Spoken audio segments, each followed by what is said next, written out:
How's it going, everyone? It's Sam. The Strategic Bitcoin Reserve is fooling everyone. They are going to accumulate more Bitcoin.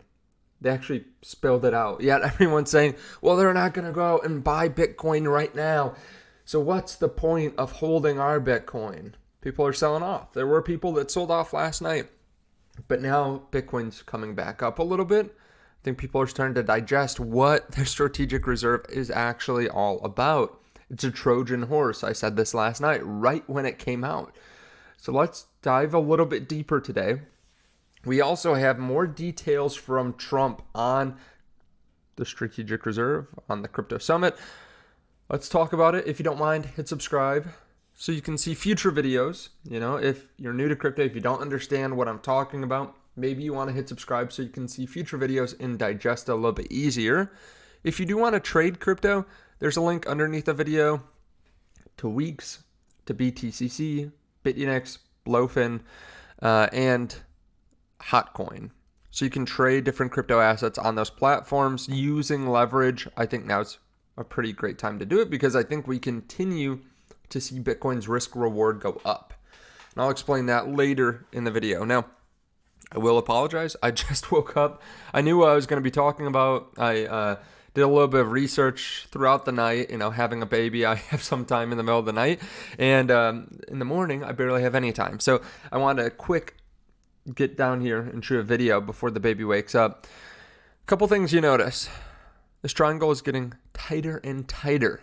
We are gearing up for an explosive move, most likely over the weekend. You know, we're getting massive amounts of news, really important news. We have BlackRock talk about Bitcoin, Trump talk about Bitcoin, strategic reserves announced, and yet we're getting into a tighter and tighter area. We do have a lot of options expiring today, so be ready. Again, be ready for some leverage to be flushed out of the market. Be ready for some vicious moves. You can see the funding rate negative, which is typically bullish. Okay, so let's go over and let's talk about what's happening within crypto. So yesterday we had President Trump signing an executive order creating a Bitcoin strategic reserve. This is massive. Congrats to you if you bought before the US officially held. Supposedly they have about 200,000 Bitcoin, but we don't really know about. Let's read actually from David Sachs, just real quick. Just a few minutes ago, President Trump signed an executive order to establish a Bitcoin strategic reserve. The reserve will be capitalized with Bitcoin owned by the federal government that was forfeited as part of criminal or civil asset forfeiture proceedings. This means it will not cost taxpayers a dime. This is the first thing that people didn't like. They said it will be capitalized by people that by the Bitcoin that we already hold. Like, we will not be buying Bitcoin, essentially. Okay, a lot of people sold this news off because this means that there's not going to be some big buyer. However, keep in mind, they have 200,000 Bitcoin that they were selling. Right? Biden's administration said they were going to sell all this. So this takes out the biggest forced seller in the market. It's estimated that the U.S. owns about 200,000 Bitcoin. However, there's never been a complete audit. The EO directs a full accounting of the federal government's digital asset holdings. The U.S. will not sell any Bitcoin deposited into the reserve. It will be kept as store of value. The reserve is like a Fort Knox for cryptocurrency, often called digital gold. Premature sales of Bitcoin have already cost U.S. taxpayers over $17 billion in lost value. Now the federal government has a strategy to maximize the value of its holdings. So I believe they sold for something like $1,400 per coin, is what I've heard. I believe, is it Tim Draper that bought a lot of Bitcoin at auctions? The Secretaries of Treasury and Commerce are authorized to develop budget-neutral strategies for acquiring additional Bitcoin, provided those strategies have no incremental costs on American taxpayers. Okay. This is the thing that people missed. So they will acquire additional Bitcoin. They just don't want this to cost taxpayers extra capital or money. There are a lot of ways that you can acquire additional Bitcoin as a government. Let's just go through a couple of them. you can take taxes in Bitcoin. Sounds crazy, but it's not really. And maybe this is a little bit further down the curve where people might be pissed off because they could be getting US dollars, but instead they're getting Bitcoin, but they're not spending money. They're accepting taxes in Bitcoin. There have been a number of governments that have already done this. Obviously, they can continue to get seized assets and forfeitures, which is probably more likely over time, right? Just because Bitcoin's only been around for a number of years and now it's more well documented. People understand it better. So it's probably easier to get access, or easier to, when assets need to be forfeited, the government understands Bitcoin better. Bitcoin bonds or public investment. We've seen that with El Salvador. They had Bitcoin bonds. Again, maybe something a little bit too far down the curve, but they could also invest through a sovereign wealth fund, right? And that kind of entity gets the green light to do pretty much whatever they want. They could make partnerships, partner with private Bitcoin miners to earn a share of mining rewards in exchange for lower energy costs or cheaper land. There are various ways that they could do this. Maybe some tax benefits. Again, maybe you're giving up something, but you're not actually buying it with real dollars. You're not going out there and buying off the open market. But there are plenty of countries that mine Bitcoin. Even if it's just to sell, right? But they have abundant power. They basically have free power. So they're just monetizing that power. I don't know. I think there are a handful of ways that they could also, develop budget neutral strategies, right? Maybe it's selling volatility. Maybe it's lending. There are various ways to do this. But someone that did comment on this is Michael Saylor. He said, I can think of a few budget neutral ways to acquire more Bitcoin. Okay. Obviously he has, he's dove into Bitcoin more than probably anyone. So yeah, they are going to acquire more Bitcoin. This is why I said last night, this is a Trojan horse. This is the first step. You don't come out and say, we're going to buy 1 million Bitcoin a year and we're going to pump up these select, 100,000, 1 million people's bags at your expense, the taxpayer. No, you say, hey, we're just not going to sell, we're looking out for you. We're helping you. You might not understand Bitcoin, but we do. So we're just going to hold it. It's going to go up in value. It's going to be great. Oh, and we might acquire it through other means too, but don't worry. It's not going to cost you a penny. And it's just a snowball effect. If you invest for someone and you invest for them well, and over time you start to understand the assets that are being invested in for you, maybe you get a little bit more bullish. Maybe you're like, it's okay. If you want to accept some tax payments in Bitcoin, like that's fine.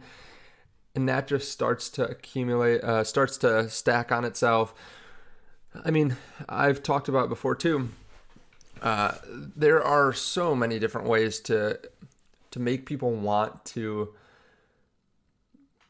spend their Bitcoin, whether it's preferential tax treatments, whether it is, accepting big assets with Bitcoin. There are some people that would love to buy a house with Bitcoin just for the story.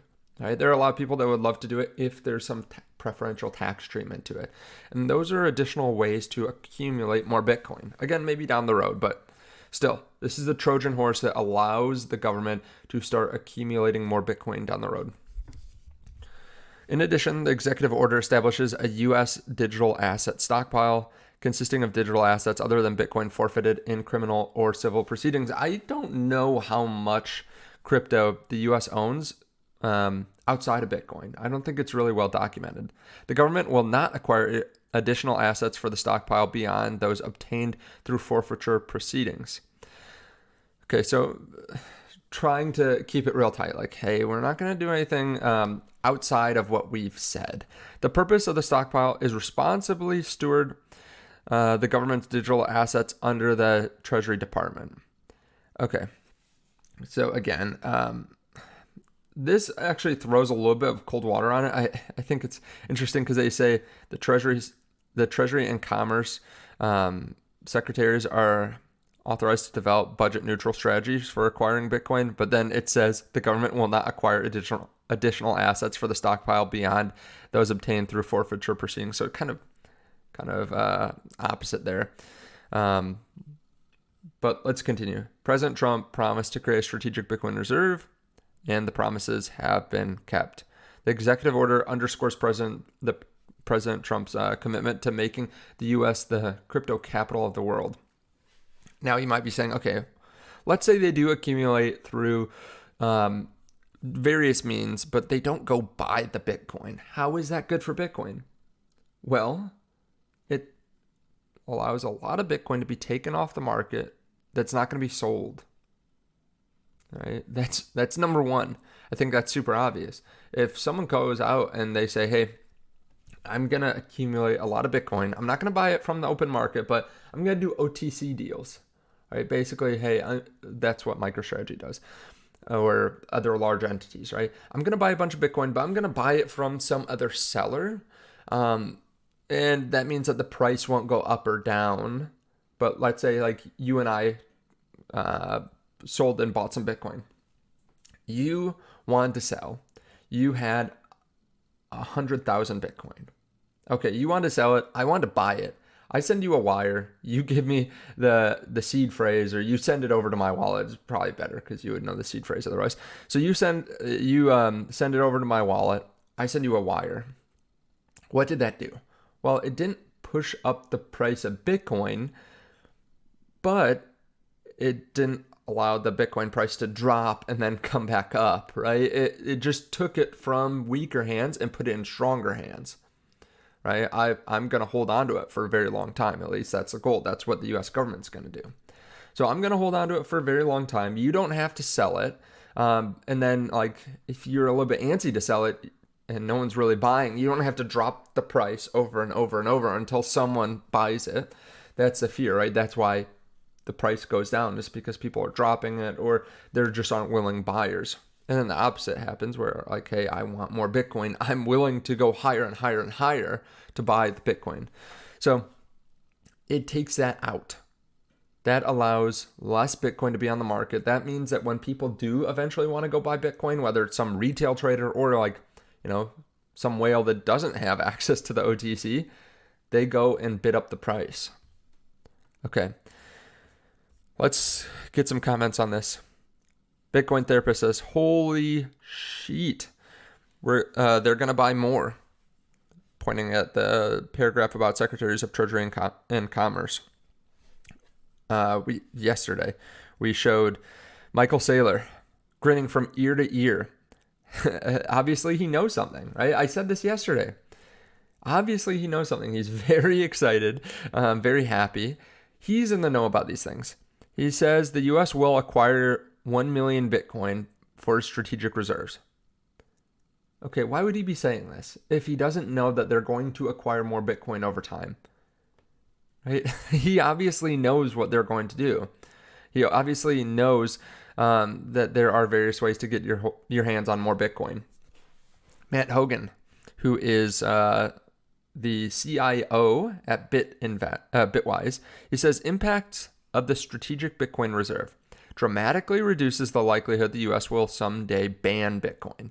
Dramatically increases the likelihood that other nations will establish a strategic Bitcoin reserve.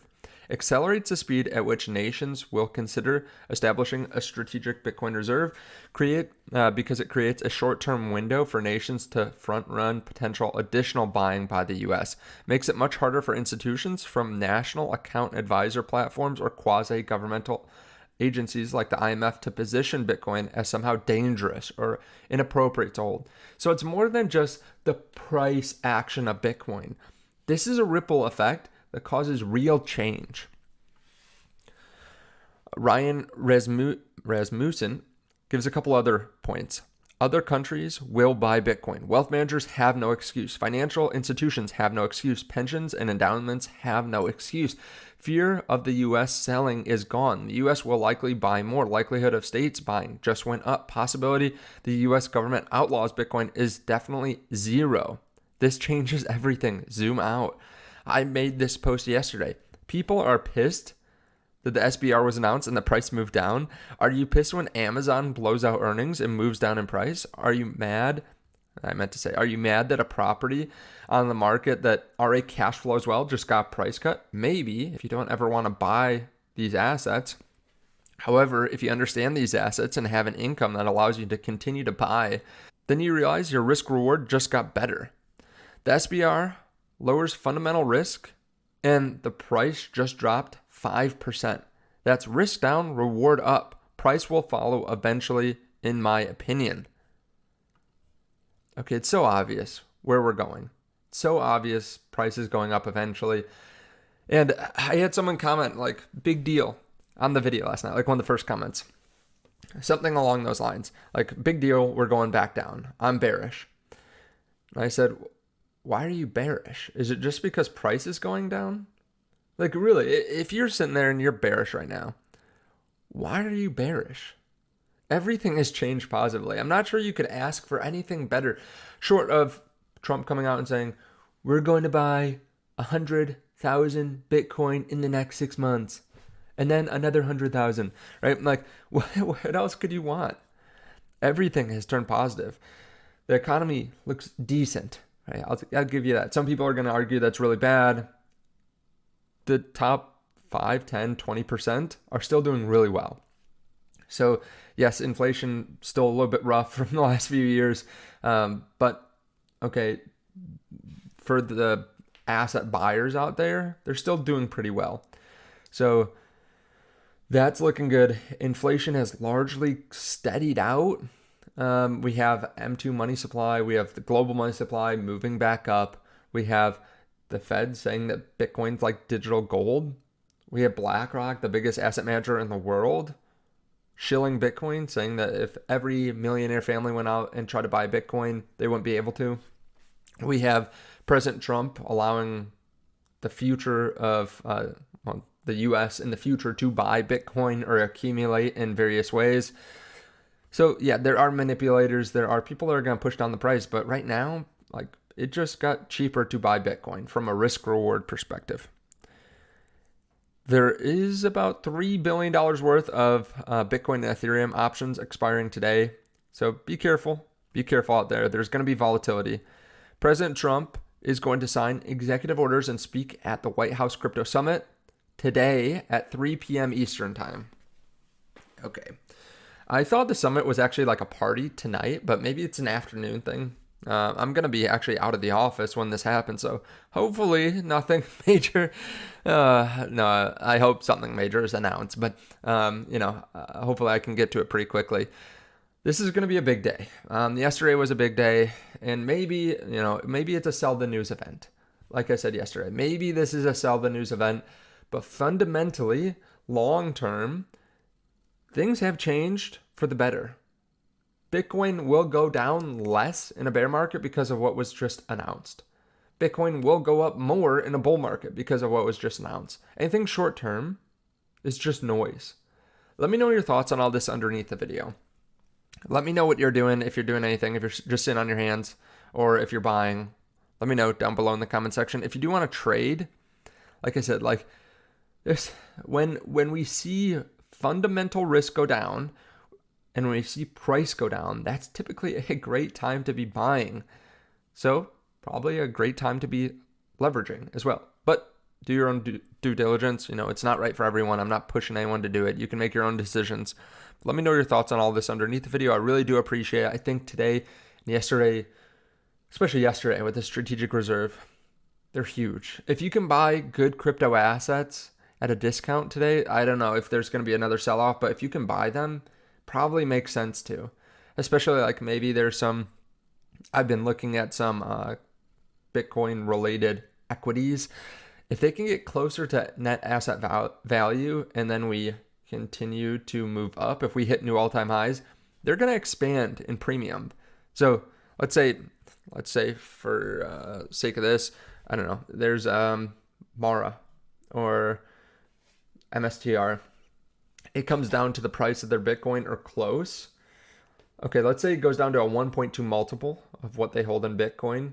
We go back up to $110,000 Bitcoin, which is a 20% move, let's call it. And then the premium goes back up to 1.5. Well, you're going to get a 20% move because of the price of Bitcoin, and then a 25% move because of the price of, or because of the premium that's being added. 45% return, something like that, 50%. That's pretty good, right? So I'm going to be watching for deals like that. Yeah, pay attention. This is not the time to tune out of the market. Thank you so much. Again, hit subscribe if you like videos like this. Also, you can check out the links underneath the video. I'll see you all in the next one. There's a link to my Patreon as well. I made a post about this last night, and we do exclusive videos over there. I talk a little bit more about some of the leverage trades I make. Yeah, thank you so much. I appreciate it.